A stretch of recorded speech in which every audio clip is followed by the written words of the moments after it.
Good morning, praise the lord. પ્રભુ ઈસુની સ્તુતિ થાઓ. આપણા દેવને સગળો માન, મહિમા અને ગૌરવ હો છો. હાલેલુયા. આજનું મનન પ્રેરિતોના કૃત્યો તેનો 7મો અધ્યાય અને 9 અને 10મી કલમમાંથી લેવામાં આવ્યું છે. ત્યાં પરમેશ્વરનું વચન કહે છે, પછી પૂર્વજોએ યુસુફ પર અદેખાઈ રાખીને તેને મિસ્રમાં લઈ જવા માટે વેચી દીધો, પણ ઈશ્વર તેની સાથે હતા. તેમણે તેના સર્વ સંકટમાંથી તેને છોડાવ્યો અને તેને એવી બુદ્ધિ આપી કે મિસરનો રાજા ફારૂન તેના પર પ્રસન્ન થયો. તેણે તેને મિસર પર તથા પોતાના આખા મહેલ પર અધિકારી નિમ્યો. પ્રભુની સ્તુતિ થાવ. હાલેલુયા. આ અદ્ભુત વચનોને માટે કેટલું અજાયબ એવું પરમેશ્વરનું વચન આજે આપણી પાસે આવ્યું છે. યુસુફ એ તેના ભાઈઓના અદેખાઈનો ભોગ બને છે. યુસુફ એ તો એક બહુ જ ન્યાયી વ્યક્તિ હતો. અને જ્યારે આપણે વાંચીએ છીએ ઉત્પત્તિનો 38મો અધ્યાય, તો ત્યાં આપણને ખબર પડે છે કે તેના ભાઈઓ જ્યારે ભૂંડાઈ કરતા હતા તો યુસુફ આવીને તેના પિતાને તે જણાવી દેતો હતો. અને તેના પિતા જ્યારે યુસુફને તેના ભાઈઓની પાસે ભોજન લઈને મોકલે છે, ત્યારે પણ યુસુફ જાય છે. તેઓ નથી મળતા તો પુષ્કળ મહેનત કરીને તેઓને શોધી કાઢે છે. અને જ્યારે તેઓની પાસે જાય છે, તેના ભાઈઓ કહે છે, જુઓ પેલો સ્વપ્નપતિ આવ્યો છે, ચાલો આપણે તેને મારી નાખીએ અને પછી જોઈશું કે તેના સ્વપ્નનું શું થશે. અને તેમ કરીને તેઓ પહેલા તેને ખાડામાં નાખી દે છે. ખાડામાં નાખી દીધા પછી જ્યારે ઇસ્માઇલીઓનો એક સંઘ એ ત્યાંથી નીકળે છે, ત્યારે એ લોકો વિચારે છે કે ભાઈ આ ખાડામાં નાખી રાખીએ એના કરતાં એને વેચી દઈએ તો કંઈક પૈસા પણ મળશે. અને યુસુફને 20 સિક્કામાં વેચી દેવામાં આવે છે. ચાંદીના 20 સિક્કામાં ઇસ્માઇલીઓના સંઘને વેચી દેવામાં આવે છે. અને યુસુફ ત્યાર પછીથી તેની યાત્રા આગળ વધે છે. અને બાઇબલ આ કહે છે કે તેના પોતાના જ ભાઈઓએ, પૂર્વજોએ શબ્દ વાપરવામાં આવ્યો છે, યુસુફ પર અદેખાઈ કરીને તેને વેચી દીધો. પણ બાઇબલ આગળ કહે છે, પણ ઈશ્વર તેની સાથે હતા. આજે આપણામાંના કેટલાય એવા લોકો હશે જેઓ કોઈને કોઈ રીતે, એક અથવા તો બીજી રીતે વ્યક્તિઓની ઈર્ષા કે અદેખાઈનો ભોગ બનીએ છે. તમે સારું કરો છો, તમે આગળ વધી રહ્યા છો, તમારા લાઈફમાં કે તમારી મિનિસ્ટ્રીમાં સક્સેસ આવી રહી છે. એકચ્યુઅલી શૈતાનને આ ગમે નહીં, અને એટલા માટે શૈતાન એવા વ્યક્તિઓને કંટ્રોલમાં લઈને આપણી વિરોધમાં ઊભા કરે છે.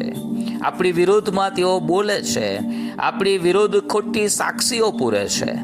અને તે આપણી ઇમેજને કે પછીથી આપણી સાક્ષીને ડેમેજ કરવાનો, આપણી સેવાઓને નુકસાન પહોંચાડવાનો, આપણા જીવનોને નુકસાન પહોંચાડવાનો પ્રયત્ન કરતા હોય છે.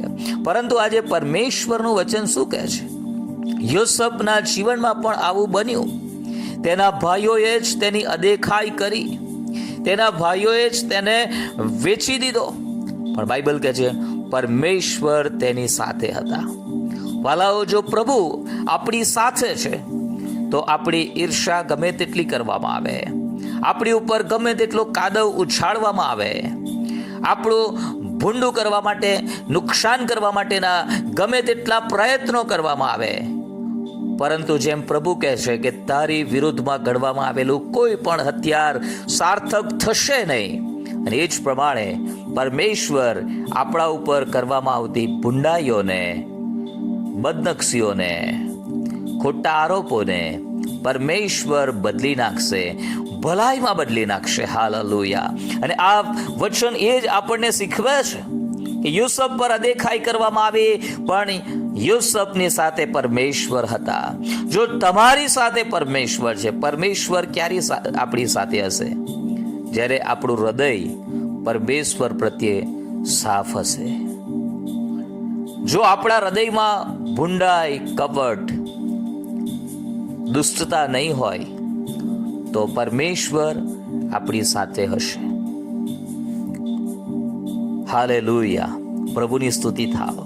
ને આ વચનમાં આપણે જોઈએ છીએ યુસુફ એક જુવાન દીકરો હતો, 17-18 વર્ષનો, અને આ સમયમાં ઘણા બધા કડવા અનુભવો તેને તેના જીવનમાં થાય છે. તેના ભાઈઓ, તેના સગા ભાઈઓ તરફથી તેને કડવા અનુભવો થાય છે. અને જ્યારે તે મિસરમાં પણ જાય છે, ગુલામીમાં જાય છે, પોતીફારના ઘરમાં પણ તે ફરીથી એક મોટી સમસ્યા સામનો કરે છે. પણ બાઇબલ કહે છે કે પરમેશ્વર તેની સાથે હતા, જેલમાં પણ તેની સાથે હતા. અને 10મી કલમ કહે છે તેમણે તેના સર્વ સંકટોમાંથી તેને છોડાવ્યો. હાલેલુયા, સર્વ સંકટોમાંથી તેને છોડાવ્યો. અને પરમેશ્વરે યુસુફને એવી બુદ્ધિ આપી કે તે મિસરનો રાજા ફારોન તેના પર પ્રસન્ન થયો અને તેણે તેને મિસર પર તથા પોતાના આખા મહેલ પર અધિકારી નિમ્યો. પરિસ્થિતિઓ બદલાઈ ગઈ. ખાડામાંથી પરમેશ્વર તેને ઉઠાવીને રાજમહેલમાં અમીર ઉમરાવની સાથે બેસાડી દે છે. કેમ કે આપણો પરમેશ્વર કહે છે, તેનું વચન આપણને જણાવે છે કે તે હાલેલુયા દરિદ્રીને ઉકરડામાંથી ઉઠાવીને અમીર ઉમરાવની સાથે બેસાડે છે. અને આ વચન યુસુફના જીવનમાં અક્ષરશ પૂરું થાય છે. હાલેલુયા. અને એ વચન મારા ને તમારા જીવનમાં પણ પૂરું કરવા માટે પરમેશ્વર સમર્થ છે. પ્રભુનું વચન આપણને બહુ સ્પષ્ટ જણાવે છે. ગીતશાસ્ત્ર 37 પહેલી કલમમાં કે ભૂંડું કરનારાઓને લીધે તું ખીજવાઈશ નહીં અને અન્યાય કરનારાઓની ઈર્ષા કરીશ નહીં. આપણે કોઈની ઈર્ષા કરવાની નથી. આપણે ભલે ને કોઈ આપણું ભૂંડું કરે, આપણે ખીજવાવાની જરૂર નથી. આપણે શાંત મને પરિસ્થિતિઓનો સામનો કરવાની જરૂર છે. પ્રભુ પર ભરોસો રાખીને આપણે આગળ વધવાની જરૂર છે.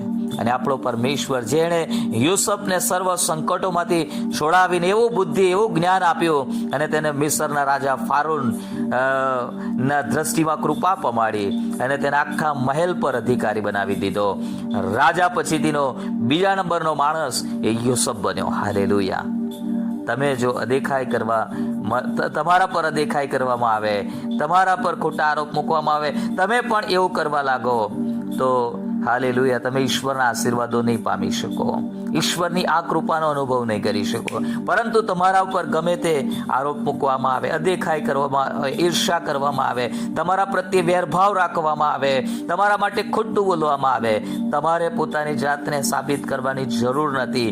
સમય આવશે, હાલેલુયા, યોગ્ય સમયે પરમેશ્વર સાબિત કરશે કે હાલેલુયા તમે સાચા છો. અને પછી તો આપણે જાણીએ છીએ કે યુસુફના ભાઈઓ ભોજનને માટે યુસુફની પાસે આવે છે, તેના પગે પડે છે. Hallelujah.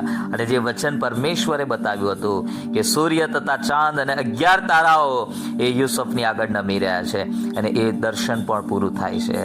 Nothing is impossible with God. ઈશ્વરની સાથે કંઈ પણ અસંભવ નથી. હાલેલુયા. આપણો પરમેશ્વર એ સર્વસમર્થ ઈશ્વર છે. વાલાઓ, ભલું કરો, પ્રભુમાં રહો. યોગ્ય સમયે પરમેશ્વર આપણને ઉચ્ચ સ્થાને બેસાડશે. યોગ્ય સમયે પરમેશ્વર આપણને સન્માનિત કરશે. સંઘર્ષના સમયોમાં વિચલિત થઈ જશો નહીં. પ્રભુ સહાય કરશે. પ્રભુ આ વચનો સમજવાને માટે કૃપા આપો. God bless you.